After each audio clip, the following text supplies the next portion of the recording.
This podcast is a collaboration between Costard and Touchstone Productions and the Dads from the Crypt podcast. Hello, everybody, and welcome to another episode of the How Not to Make a Movie podcast. I am Alan Katz. And I'm Gil Adler. Today we have a guest, someone who he's part of the Crypt family. He's appeared in one of the original episodes of Crypt. He's appeared in both Crypt feature films and multiple episodes. Our guest today is definitely part of the family. I haven't talked to Bill Sadler in 1,000 years. When was the last time you talked to Bill? Probably in 1,001 years. There you go. It's funny. When I talked to Bill, but before we, before he agreed to do this with us, I was remembering to him that the last time I saw him was at a Todd Masters Halloween party. Oh yeah, out at Todd's studio, out way the hell out in the valley. Yeah. I forget what I was wearing, and I don't remember what Bill was wearing, but the costumes were remarkable. Those parties were always great, and they were always Halloween parties, and we always met interesting people there. Either we had worked with them, or we wanted to work with them, and eventually we did work with many of them. Yeah. Great fun. It's one of the pleasures of this business is that you work incredibly hard, but the parties can be amazing. so there's that. The trouble is remembering those parties. Oh well, yeah. Oh boy, yeah. Don't. That's a whole other podcast. Right. All the shit we forgot. As we said, our guest today is Bill Sadler, and God, what a lovely man, a terrific actor, and let's let Bill talk about himself. Yeah, it's going to be a real treat for us. Indeed. Everyone, here's Bill. There you are. Oh my goodness. Yep. It's been a little while. How are you? How are you, gentlemen? We're well. Knock on wood. We're both doing okay. Yeah, me too. Surprisingly. Where are you these days? I live near Millbrook, New York, about 70 miles north of New York City. Wow, so you moved back east. Yeah. Wow. Yeah, exactly. That's you're from Buffalo originally. Right. Correct. Farm outside of Buffalo. So I was actually coming home. I'd spent the first 11 years or so of my career in New York City on the Lower East Side, doing the actor thing. And doing a lot of plays. And did lots of plays and Broadway and what have you before I came out west and tried to break into movies. So actually, over the course of 12 years, you were in 75 productions. Something like that. Hey, I'm just telling what your press says. Oh well. And according to your press, you did 75 productions over 12 years, which means you can't hold a job. No, that's true. I think. Two actor types. Really, of course they were all. Most of them were off Broadway things and a lot of regional theater. I did, the Long Wharf and the Yale Rep and Florida Studio Theater, and Trinity Square Theater, Repertory Theater. Wow. So I spent many years doing plays. What parts really when you were really learning your craft? What plays really taught you your craft? I think the one that taught me the most, I think, was playing Hamlet at the Colorado Shakespeare Festival. Because it was 1973, so I was 23 at the time, and it's a massive undertaking. It's a huge thing to carry on your shoulders. How old were you at the time when you did your first Hamlet? Well, that was my first. Yeah. But how old were you at the time when you did your first Hamlet? No, I would have been 73. I was 23 years old. Okay, so you're 23 years old. 23, yeah. And you're striding onto the stage, and the stage is where? in Boulder, Colorado, at the Colorado Shakespeare Festival. All right, so 23-year-old William Sadler is striding on the stage in Boulder, Colorado as Hamlet. Correct. Were you not intimidated at all to be playing Hamlet? I was intimidated. I had played a lot of Shakespeare before that, but I'd never taken on something as big as that. And it just, what happened was about, there's very short rehearsal time. So you spend all of that time learning lines, trying to memorize these huge monologues, soliloquies. And I don't know, maybe a week or two into the run of the play, one night, the thing just lifted off the stage and caught fire. And I was no longer pushing this thing along like I had been, like just through sheer force of will, making this thing go forward. All of a sudden I was swept up in it, and the thing was racing by faster than I could speak almost. It was, it was an enormous light bulb went off in my head looking back on it. That was, I began to realize that the words will give you all of this emotion and this gas. And what words? Just get out of their way, Stop, just get out of its way. And was there a moment in the play? Was there a particular monologue? Because he's got so many great speeches. The night that it happened, it was in the play within the play. After Claudius says, a light. Okay. I'm going back to my room. I don't want to see anymore. Hamlet and Horatio are standing there with Rosencrantz and Guildenstern, and there's this wonderful exchange about, will you play on this pipe?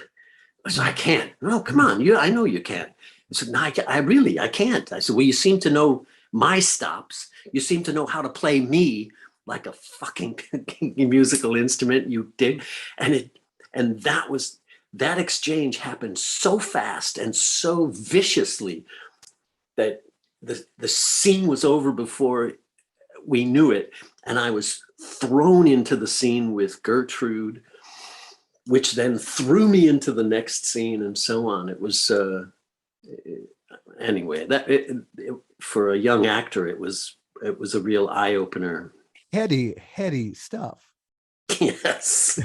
Wow. I was like feeling the power of those words for the first time, instead of trying to make them into something that I thought they might be, or, I know what this should be. And it's funny, the equivalent for writing is that suddenly the characters take over and you no longer are writing them. Really, you're just typing what they tell you to type. Well, that must be exciting then. It's amazing. You don't. Which is why hearing it happen, from an actor's point of view is rather exhilarating, because the same thing happens. There's a, I don't know. Well, first of all, when you create this other world, which no one else knows about, it's entirely inside your head. And if you have a writing partner, it's inside both your heads. And you escape here and you go there. And you really are transported to this whole other realm. And really, it's filled with characters who speak for themselves. Thank you very much. And for the time that you're writing together, you're two psychotics trying to figure out what the hell we're to do when this is all over. But it's really interesting. You do have the commitment into this other world. But to listen, but you finally get to, once you get them started talking, there must be a moment when the person you're writing starts to speak for themselves and picks up the action and says, no, you know what I'm going to do? Yeah. You watch. Once you establish that patois and you get the sense of who that character is, they tell you what it is. Oh, that must be fantastic. And with Alan, we sort of go back and forth, and he'll say, well, he says this, and I go, no, he says that. And eventually something comes out of that we both go, yeah, that's it. That's it. Do you guys play? Do you go through the dialogue, taking each of you taking a character so that you hear the scene out loud? Sometimes way, you will play a scene. You'll suddenly it becomes an improv. Sure. Right. Right. Especially on Tales, we did that a lot. Remember, Alan? We used to, oh gosh, yes. We'd be there, and we would take different roles, and we would just start, and then we would laugh and look at yeah, exactly. And you'd start improvising and say, yeah. What Just out of curiosity, where did you live when you were living in New York? in the East Village on 5th Street between 2nd and 3rd. I met this young stained glass artist named Marnie Bax, and I married her. And she had a better apartment than mine. I was living on 7th Street between 2nd and 1st. And have you been back there? I was paying $150 a month. And I had to share it with another actor because I couldn't afford that. Have you been back to that area at all more recently? Oh yeah, it's unbelievable today. It's so regentrified, and you can't go back again. No, the Fillmore East was there, and the Gem Spa was there, and Andy's Cheapy Clothes was there. And it was a time and a place that now lives in, it lives somewhere else in my head. Yeah. But it was great. I tell you, it was great for a young actor at that moment in the history of the city, the history of the East Village. It couldn't have been a better atmosphere.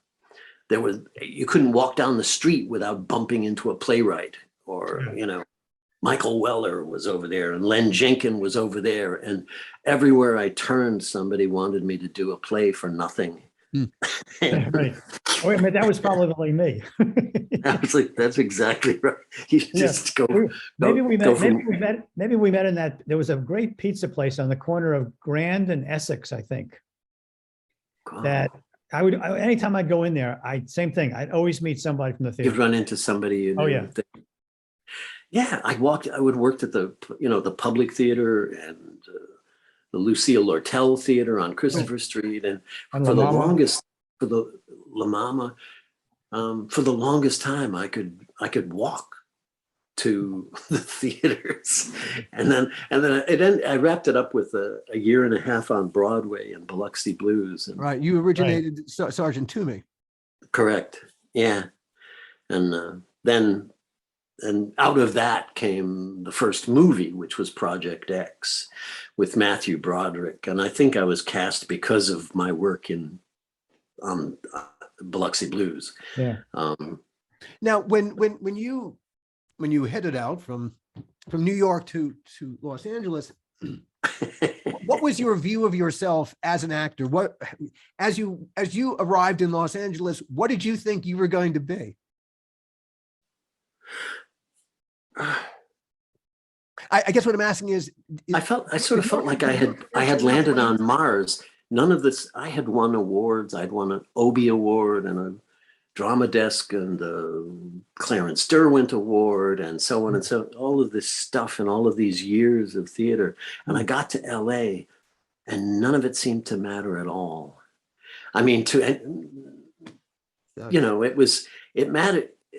I think it mattered at the end of the day. I think it mattered quite a bit to what I could bring to the screen, but it was very hard to get my first agents there to take me seriously. I had no film. I had no. It is a testament to that. I think that your point is well made, because your theatrical training certainly gave you incredible range. If you look at your longevity in this business, you have worked a ton. Now, granted, it might have taken the film and TV business a few minutes to figure out what to do with you, and it seems like they decided you were a villain. Yeah, right away. Okay, all right, but hey, man, it was the cheekbones and. Whatever, but I was to the best. So I was happy with that. If you can't be James Bond, be Dr. No. Yeah. You know, be, you know, be Goldfinger. That's the next best role. And there's a lot of freedom in villains too. There are no rules. You know, you can be as bad as you want. And it got my foot in the door. So I was. What was your first villain? Project X. I murdered all of those chimps that You bastard. I know. I'm so sorry. Helen No, Hunt. no, you're not. No, you're not. Matthew Broderick and Helen Hunt tried so hard to keep them alive, and then Steven Seagal's Hard to Kill. I was the villain, the senator who murdered his family, and then Dennis Hopper cast me in a thing called The Hot Spot, and I was a smarmy Texas, blackmailer dude. And then Tales from the Crypt happened. The first episode with Walter Hill. Right. And So that kicked the door open. You came in and you read for Walter. I read for Karen Ray. Mm-hmm. She had me in to read for the cop at the end who arrests Mr. Talbot. Right. Mm-hmm. And I remember doing the audition, and it was like he has two lines, Mr. Talbot, you have the right to remain silent. Anything you say, and that's it. It was cut away. That's all he's got. And I finished, and she said, "That's fine. That's great." And I said, "What's up with the role of Talbot?" And she said, "Oh, they want Ken Russell, or Malkovich, or something. They're looking for a name. They want a name for the role." And I said, "Oh, okay." And I left. But Bill And I got Sadler's the name? Not at that moment. But I mean, I sure wasn't. Your name is perfectly good. My name, you have no idea how many times I screamed that when I got home. What the fuck's wrong with my name? But I got halfway across the parking lot, and she stuck her head out the window of the casting office and said, "Bill, come back."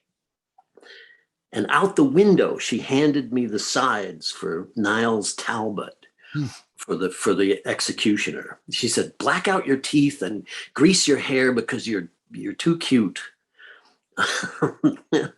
And come back on Monday. I'll put you on tape. Cool. We'll see what happens." And that was it. I came back on Monday and they were all monologues. It was a monologue, and it was straight into the lens. Mm-hmm.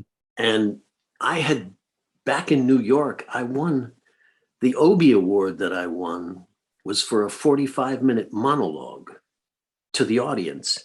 I was already pretty comfortable with that. Right. And he has this sort of dark sense of humor about, they're all pretty dark. He's a terrific character.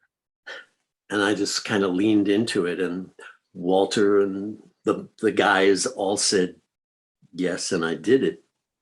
I think we were up for an ACE Award. In your mind, where was he from? Like Oklahoma or something. Yeah. I'm so glad to hear you say that, because that was always my impression. I think so authentically from that kind of place. Wow.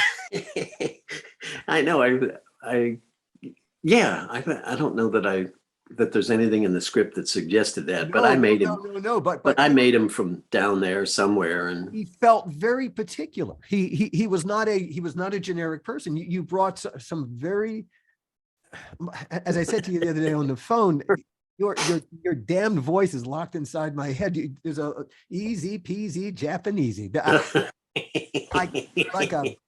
I cannot get that out of my head. I like electricity. Yeah. There you go. Clean. There was such, and Walter had I think Walter had a wonderful time shooting it too, because he had done movie after movie before that, which were much bigger deals. There's a whole circus that has to be coordinated, and studios have to agree on this and that. And here he had this little film crew. We shot we shot on an overpass overlooking the 405. We just stopped the van, jumped out and shot it. Do that monologue right into the camera and get back in the van. And it was just like guerrilla filmmaking for Walter, you know, and we didn't have permits or shit. And he just gathered, you know, a handful of his pals that do lighting and this and that. It was great. And he used to sit there. I'd come in the morning and he'd be writing on a piece of paper. He would be writing a monologue for me and hand it to me. I'd read it to him and he'd say, all right, get ready. We're gonna shoot it in a half an hour or something. And it was like, so all my theater chops, I guess, came in handy. You know, John Kassir tells the story of the premiere when the cast and the crew went to see the first 3 episodes before it actually premiered on HBO. And, you know, it was, it starts to roll and 2 of the crew are talking and one of them says, wow, this is great TV. And the other one says, it's not TV, it's HBO. And the next row up were HBO executives who turned around and thought, wow, that's exactly right. And that became their slogan. And Tales from the Crypt. Right. Wow. So Tales was really it was what changed HBO, because they'd done TV shows before. They'd done First and 10. They'd done the Brian Ben show, which were TV shows on HBO. Yeah. And suddenly Tales from the Crypt was little feature films masquerading as TV shows. It had the look of a feature film and feature film characters who were, you know, slumming for half an hour. Amazing. You, over the course of your career, and of course you've got an incredible career, you have played the Grim Reaper 3 times now. Is it 3 times? I think so. It seems. Do you relate to him? No. I love the character that I created. I love and that was another one of those things where I put on this Czechoslovakian accent, which I stole from an actor, by the way, named Jan Triskin. And do you ever occasionally send Jan a check or something? I think I thanked him. You take him out to dinner at least? Maybe a box of chocolates. He's passed now. I did a play with him at the New York Shakespeare Festival, and but he was from Czechoslovakia and always talked like that. Everything was, you know. He said his line was, "Welcome to New Jerusalem. My name is Ran Singh." Wow. And I thought it was a funny accent and I was fooling with it. And again, Karen Ray was casting that thing. Huh. Right. She brought me in. I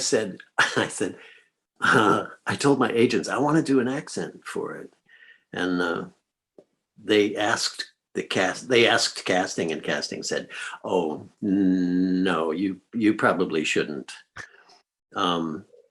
And I don't know why, but I did anyway, because I thought, well, this isn't going to be funny at all unless with the accent, I could read the phone book and people were laughing. It was, yes. Oh, it was like this whole character sort of popped out fully grown. And I did the audition. I went home. A couple weeks went by, and they went to what's his name? Lloyd. Chris Lloyd? Christopher Lloyd and Christopher Lee. And they were like, kind of on the nose. Well, he's the Grim Reaper. I mean, they didn't know who to cast, but they kept coming back to me because it was funny. And I get this phone call from Karen Ray saying, Bill, you have to go to I need you to come in tomorrow, but go to a Halloween store and get some gray and put it in your hair and black out your teeth because they think you're too young, and come back and do the audition again. And I thought, well, that's gonna look like crap. So I called Scott Edo, who was the makeup guy on Die Hard 2, that I had just worked with. I told him my situation. He said, come on over in the morning. And I sat in his kitchen in Marina Del Rey, and he made me look 70, or, you know, like this. he made me look, Damn. he made me look a believable 70 something or other. I got in my car and drove to Orion and did the audition again. And the guys who thought I was too young turned to Karen Ray. She told me later and said, you know, he looks a lot older in person. And so but it was funny. And that was, you know, that, thank God, that was that character just popped out fully grown. She seems to have used that idea, Karen Ray, of blackening out your teeth and either making your hair black or gray I know. That's all she ever said to me was, "You're too cute. You're too young. You know." But the one of the really fun things about that role, aside from the fact that he was very funny, was that he has this great arc. He starts out being terrifying. Yeah. Which was perfect for me. It was, you know, he's the most frightening figure you can imagine. And then he starts to lose all these, you know, he loses at Clue, and he loses at Twister, and he loses at, it's a funny notion that instead of playing chess as in Battleship, and so the Bergman film, they're playing board games. That's hilarious. But he becomes, right before your eyes, he becomes this petulant, spoiled, you know, poor sport. You know, he just dissolves, and whatever was scary about him before just sort of evaporates. He's the ultimate authority to fuck with. And they fucked with him, and you know, he ends up wearing a dress. He ends up following them all around the universe. He ends up in the band, and all he wants to be is liked. You know, he just wants to be part of the band. By the end of the thing, it's like he's all showbiz. So it was a really fun arc for that, for me. Anyway, that was, and then I don't know that may have squashed the idea that I could be a real villain from then on. After people saw that, I'm not sure. I'm not sure I'm not sure I was cast as a supervillain again after that. You know, that is interesting to look at it that way. There's suddenly that was such a successful movie that suddenly the town can't paint you the way they used to paint you. Now they really don't know what to do with you. It's like they thought they had it figured out before. You know. Well, in spite of that, though, you have managed to appear in a couple of classic movies. Shawshank. Thank you. Which is, it's just an amazing movie. It's just there's not a bad frame in that movie. Not a bad frame. And of course, Demon Knight. Another classic. And it has Bordello of Blood, another classic. And you are in Bordello of Blood too. That's we. I know. I think.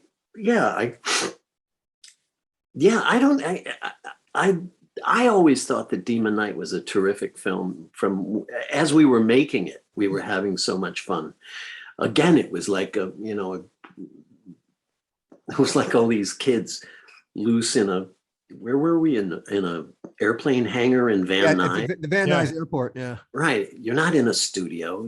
There's no one looking over your shoulders. We're all, playing cops and robbers. And I was 10 years old again on the farm, diving out of, it was a great and come up shooting with my BB gun. It was like I'd been rehearsing for that my whole fucking childhood. And there it was. It was a terrific cast to work with. CC and gosh, I'm going to go up on everyone's name right now. But Thomas Hayden Church. Tom Hayden Church. and Jada Pinkett. And, Of course, Jada. Yep. A great cast. Charlie Fleischer. Billy Zane's okay in it, I guess. I mean, he's all right. He'll do. He passes. He'll do. But yeah, that was what an extraordinary group of actors to put together in this funky little horror thing. Yeah. No, I how did you do that? Was that Ernest Dickerson's doing the casting, or were you involved in that? I think we were involved in it. Ernest was involved in it. Our casting people were involved in it. Dick Miller. Yeah. Oh my. It was, it kind of fell together. I don't think there was any master plan to put together a great cast. I don't think you can ever set out to make a classic. I think that's one sure way to make an absolute failure. To make a failure. Yeah, I think you're right. It's funny, when we set out to make the 3 Tales from the Crypt horror movies, the mandate from the Crypt partners was 3 vastly different movies. And originally Gil was going to direct the first movie. And when Joel and Dick decided they wanted to do Demon Knight as the first one, we really wanted to do something else. We wanted to go away from straight horror, Gil and I, and do something different. And so too much on the nose, it just felt like we had been doing Tales from the Crypt for a number of years. And that was just a longer version of a Tales from the Crypt. We wanted to do something that was more thrilling and horror, and more character driven. And so we decided, no, we won't do the first one. Yeah, the movie in our heads was Nick Rogue's Don't Look Now, which is a psychological, really just a psychological thriller. Yeah, but a very different animal than the creature. Yeah. I mean, in the end, we were supposed to do a movie. The whole first season of this podcast is about how Dead turned into Bordello of Blood virtually overnight, and no one wanted that to happen. It was a very different experience making Bordello of Blood than it was making Demon Knight. Whereas on Demon Knight, I think everyone had a really great time making it. I think so. Yeah, it was a pleasure. It felt like a to me anyway. It felt like a collaboration. I remember having conversations with you guys. I forget which one of you said it, but I would make a suggestion. I would have an idea. The handcuffs before the sheriff gets his head punched through. Mm-hmm. I thought if he's got his hands cuffed behind his back, then it's like the train is coming toward him. Is he going to get the key? Is he going to get it open? Is he going to get to a gun? Yep. And you guys liked it. We told Ernest, and it happened. But I remember one of you saying, I hope you don't mind me making suggestions like this. And I didn't want to step on anyone's toes. But I couldn't turn it off. Once I was in the character, it was like, ooh, and I did this with the Grim Reaper too.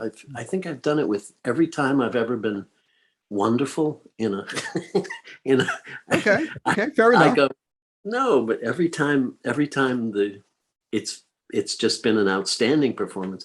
It's always full of these little moments that I go, oh, you know what might be great? What if and I remember one of you said, good, what was it? Better is always good was the phrase. No, that's better. Better is always good. Yeah. Yeah, one of you didn't think of it, but if it genuinely gets better, that was okay. We had the pleasure and the honor to work for Bob Z. And Bob Zemeckis is the most amazing collaborator that I've ever worked with. And what we were doing was really a version of Bob's collaborative environment. That was his style? Yeah, Totally. Everyone takes ownership. Literally, you can bring an idea that doesn't work entirely, but you can't bring a bad idea. Right. And so everyone suddenly feels encouraged to hey, I don't know, maybe this will work, maybe it won't. And it comes from everywhere. You don't know where the great idea is going to come from. So why, hey, it's like improv. The word no kills everything. Right. Whereas yes, Right. and all right. Try it. Try it. If it doesn't work, there was nothing lost at all. Exactly. No, that's so, I think that's, if there's a lesson anywhere in this, that should be one of them, because I've also worked with directors who micromanage and Sure. Where you don't feel that anything you suggest is welcome. And what you do is you just put your hands in your pockets and I'll do my, I know what you need. Where's the sink? I'm here to fix the sink, Have you ever worked in a feature film for Bob Z? No. Okay, so the only time that you worked No. with Bob, the only time you worked with Bob was doing the wraparounds for Two-Fisted Tales. Correct. And that was an amazing. Now that was an example of what we're talking about, because that was thrown together so quickly. We kind of just made the character up. We dragged you in, and I remember at the A1 Globe Pasta Factory on Venice Boulevard in Culver City, where we did this, and really just slapping it together at the last second. I happened to we found. All right, I'm going to share the screen for a second. We're going to do a little editing here just so this looks a little smooth. We found it, and I'm going to play you. Two-Fisted Tales. Damn metal plate! Stand up. Look what I just found. Yeah, it's a pair of your wimpy old underwear. That thing blowed me into 100 tiny thousand pieces. That fucking hurt. I didn't cry. I didn't even whimper. Damn, I can't believe you fell for that one, stupid.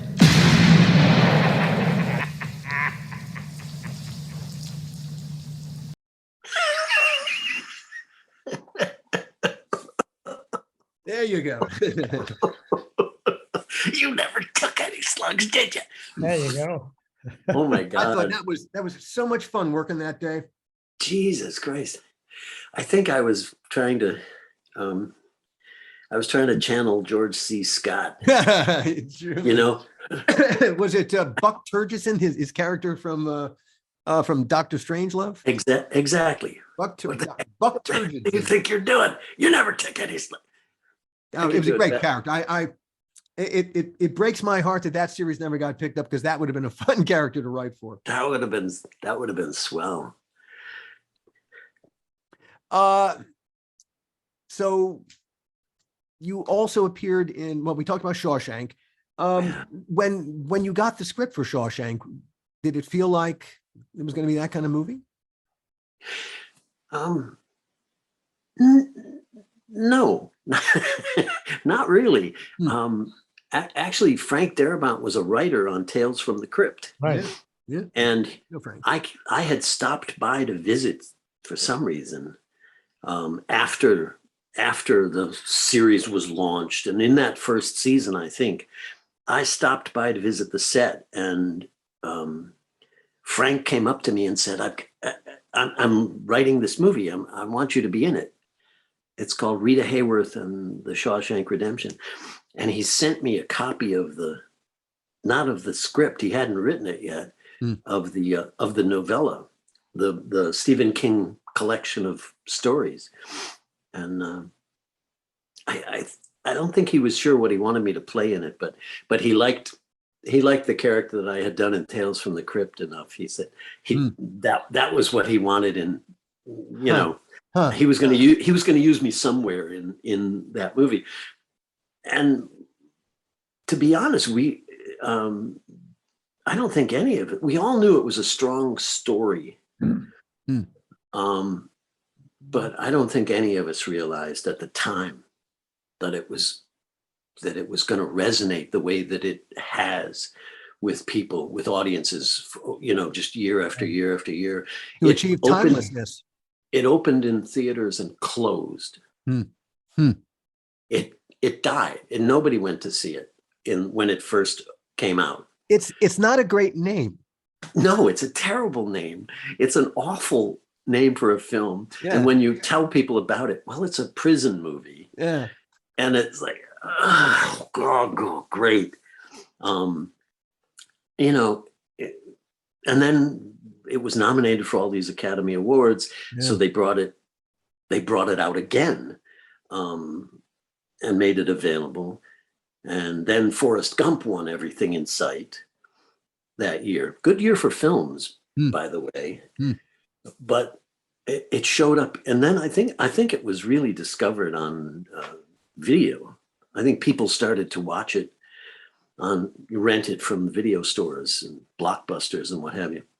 And then it just grew and grew and grew and grew and grew. It's an extraordinary film. It's hard for me to.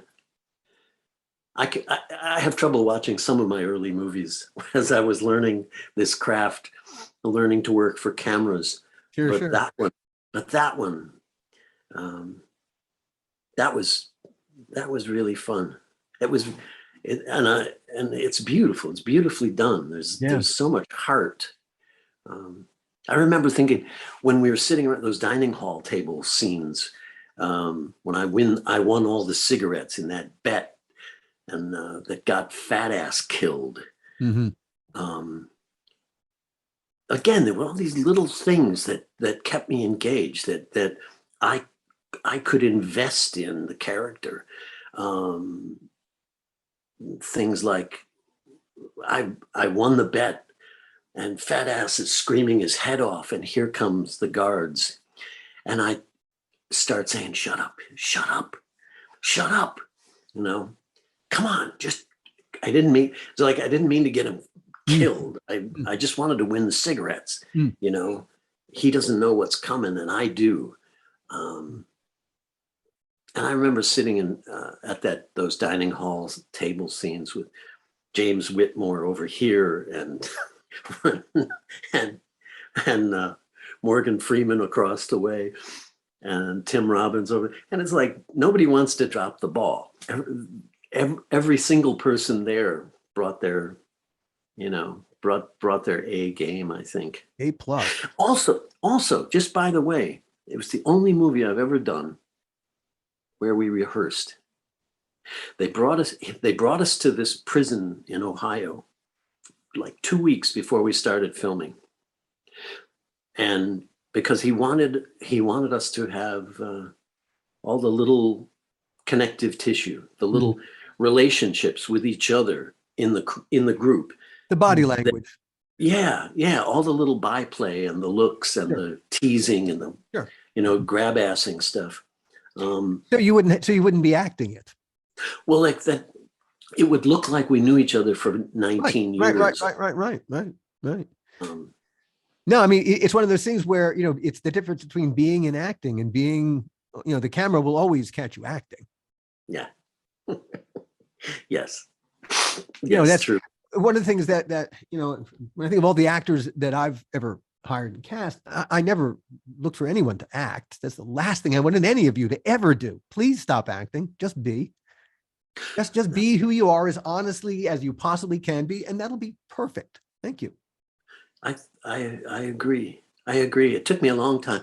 Well, that thing I mentioned that happened to me during Hamlet was the beginning of that. Get out of its way. Stop trying to make this something. Yeah. And when Kobe Bryant was alive, the big coaching thing that they finally got him to understand was let the game come to you. Stop trying to impress your will upon the game. You're fucking everything up. But when the game comes to you and you step into it organically, wow, it will go where you want it to go. And lo and behold, that was really how he learned how to be the superstar that he became. He learned how to play the game. That's great. I hadn't thought that it would apply to sports, but of course it does. You can otherwise you keep getting in the way of the rhythm. You get in the way of the flow. You get in the taking shots he shouldn't be taking, man. That's a pass, not a shot. Pass that to the open guy and let him make the shot that you're going to miss. I also began. This is sort of my philosophy of acting, I think, or movie making. That if you can get the audience to believe just a little bit, they know they're in the movie theater. They're not gonna, you're not fooling anyone that this they're watching an accident on the street. But if you can invest honestly in what you're doing enough so that they believe just a little bit, what I've found is that they will come with you anywhere.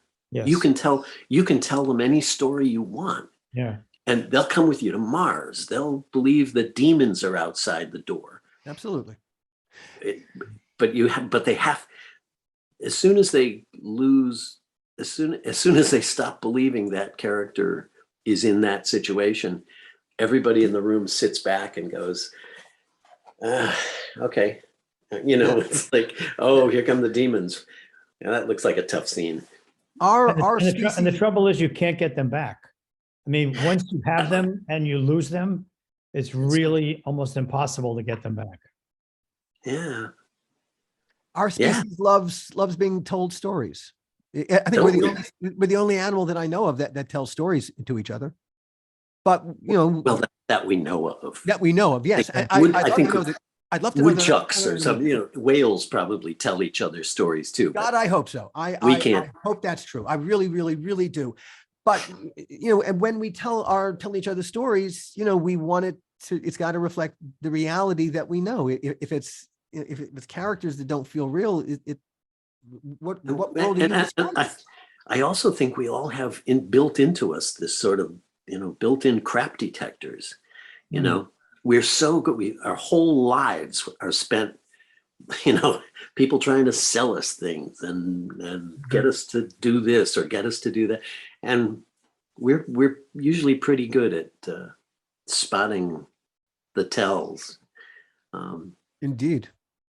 But when something happens in a movie that's real, Julia Roberts, when he snaps that thing shut, the necklace is in a little box, and what's his name snaps it shut, and she squeals and laughs, and he surprised her with it. He absolutely surprised her with it. She wasn't expecting it, and they told her to do it. They told him to do it, and it's just as brilliant. You fall in love with her all over again in that moment, because it's so honest. Yeah, it's just completely honest. It's just this naked little moment of sweetness that you can't, and no one can deny it. You can't act it. You certainly can't act that moment. Well, that's what happens that's what happens with movies where you're sitting there and all of a sudden it's over and you're going, I thought it was an hour and a half movie, and you're realizing it. Yes, it was an hour and a half movie, but you were absorbed. You were totally absorbed in the characters. And you were invested in what they were thinking and feeling, and you were feeling what they're feeling. You came along for the ride. Yeah. Yeah. But really came along for the ride. Yeah. And worried about what was going to happen to them at the end. This is our challenge. This is what we all do for a living. We're storytellers, and we come at the story from slightly different angles, but ultimately the goal is to tell stories that audiences. That move people recognize themselves in that they're in. Suddenly they are taken up into it. Let me ask you this question, oh wise ones. What is it about horror that you must understand this better than I do, because scary movies scare me. I especially good ones. I get too scared to enjoy them. What is it in the human creatures in this society that, makes us flock to see a movie that scares the crap out of you? The popcorn hits the ceiling and you scream, I think at the end of the day, you get to have, of all of our instincts, love, fear is incredibly strong, and we don't want to experience it for real. Because you know how that's going to turn out. But when you're sitting in a movie theater, it's kind of safe to feel that feeling with the comfort of the popcorn on your lap, knowing that within the context of the movie theater, nothing bad is going to happen to you. Yeah, you got 500 of your closest friends sitting to your left and to your right. Yeah, I'm safe. Yeah, but it's Yeah. I guess. I don't. Wow, I don't like being frightened like that. It makes me feel. I get so nervous, and then I'll carry it around with me for the next 2 weeks. I won't be able to go in the basement to get the laundry. I'll just like, oh shit, I gotta turn the lights on, and I'll do this tomorrow in the daylight. I think Gil and I always approach, well, certainly Tales from the Crypt. We always saw it as black comedy first and foremost, and horror second. Yeah, I mean the EC comics were little morality tales where the bad person is going to get it in the worst, most ironic, most disgusting way possible. Right. Well, And I hey, used to always be asking for more blood. Because Yeah. I go Who to was it? Who was asking? I would be asking for more blood. Because More when blood? they did blood, the mechanical effects guys, I would go, what is that? That's neither here nor there. Either don't show the blood or show the blood. I want more blood. And then I would go, what color is this? This isn't blood. This looks orange to me. This has to look like blood. we And want they'd have these the arguments about elevator the scene from The Shining, you bastards. Wow.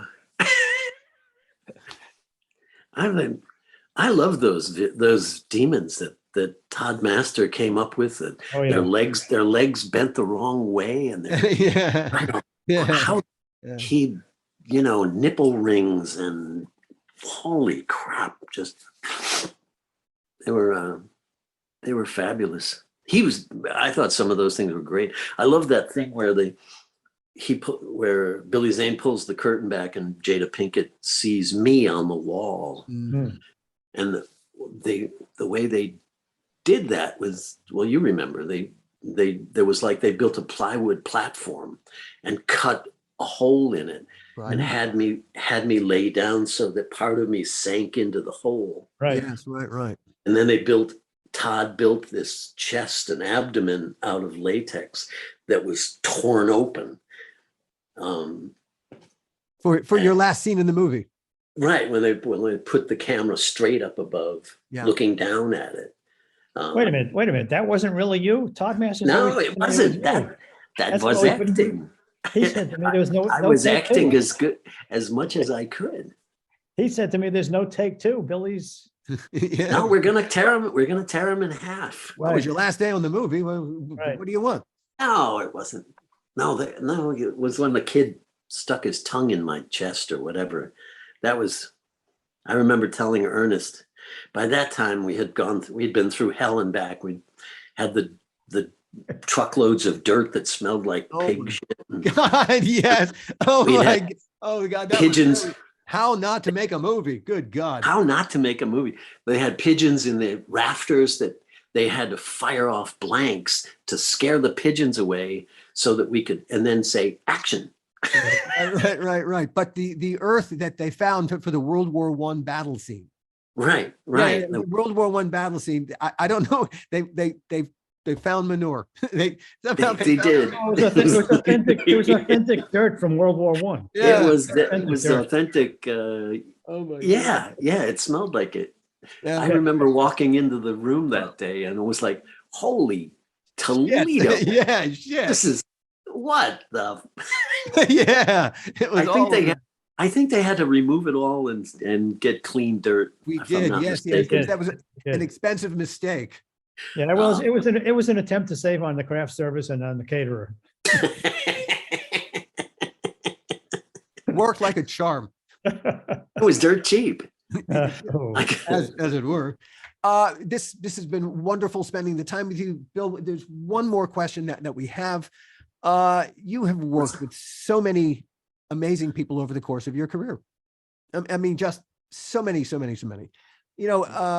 I look at all the people that I've gotten to work with, it's funny, the person who to me was like, wow, that's the ultimate person that I got to work with. That guy, for me, it was Buck Henry, because I'm a writer and he wrote The Graduate.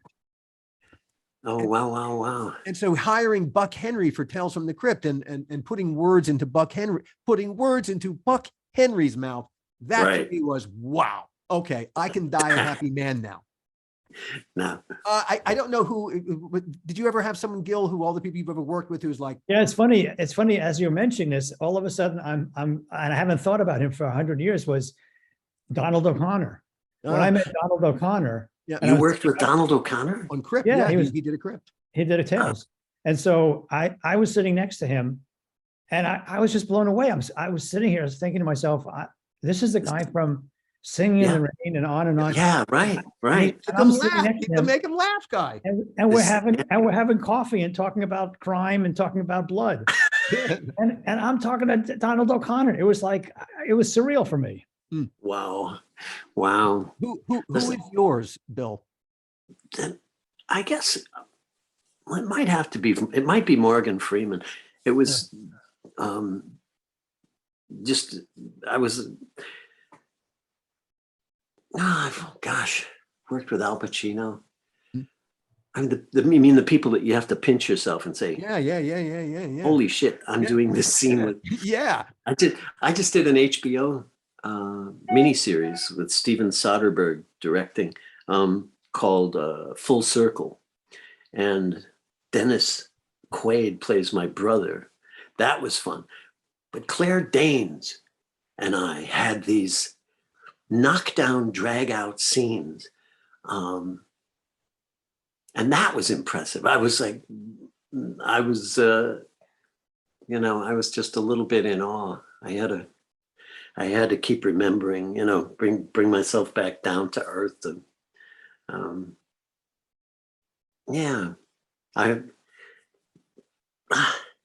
James Whitmore.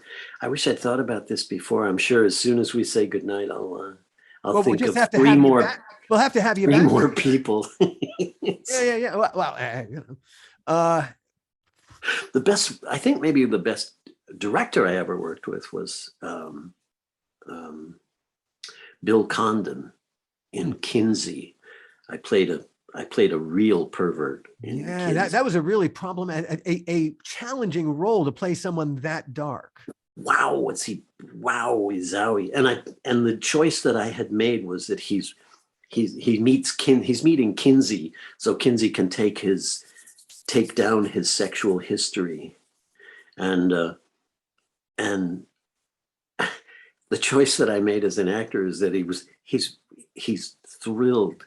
He's thrilled that he's finally met somebody who's gonna love this stuff as much as he's proud of all of this. Shite. But Condon, I have no idea what it was that he did on the set, but he made it, you wanted to give more. You just kept, he created this safe place where you could expose those things and walk away feeling wonderful about what you had just done. Yeah. Whereas everybody's instinct is to pull back and go close off and pull back and try to hide that stuff. And he's done it again and again.